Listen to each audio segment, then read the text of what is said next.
How did Black Power evolve at that time in Greenwood 5 years ago? It's good that Ricks is here.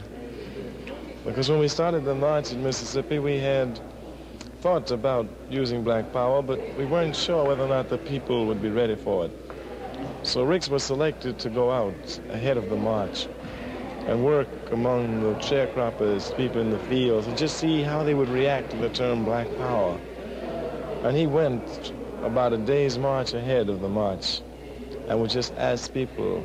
And then he came back and reported to us that he'd been all the way down to Greenwood and everybody was for Black Power. And it was just a question of where would we use the term, at what time. Dr. King was marching with us all the time. And Dr. King had to leave before Greenwood to go somewhere. I can't remember where, but he would leave the march. He'd come back the day after. And we said we would pitch some tents in Greenwood. And we went to pitch the tents, and Ricks told me that if we pitched the tents, I'd be arrested. And he said if we got arrested, he would mobilize the people and I'd be out of jail and they'd be waiting for me at the rally. And so we pitched the tents and we got arrested. Ricks got us out of jail. And the people were waiting. And Dr. King was not there. And Black Power came out. And how did it exactly happen? Well, we had talked about it. You know, we had discussed it. We decided, well, Greenwood would be the place. So I just made a speech building up to it. Building up, building up, building up, showing that it wasn't a question of morality. It wasn't a question of being good or bad. It was simply a question of power. And that we black people had no power. And we had to have some power. The only type of power we could have is Black Power. Black Power.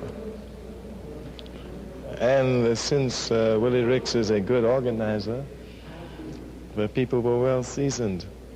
They responded immediately in a healthy manner. Dr. King came back the next day, but it was too late then. Black Power had been established.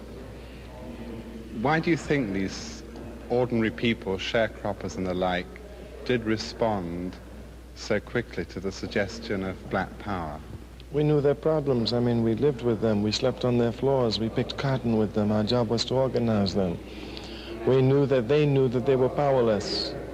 They just couldn't find a way to articulate it. But we knew that they knew they were powerless. Thus, we knew once they knew the question was power. And once they were able to see and understand and grasp the concept of power, that they would of course respond. And they did. They did immediately. Not only them, but people all over the world.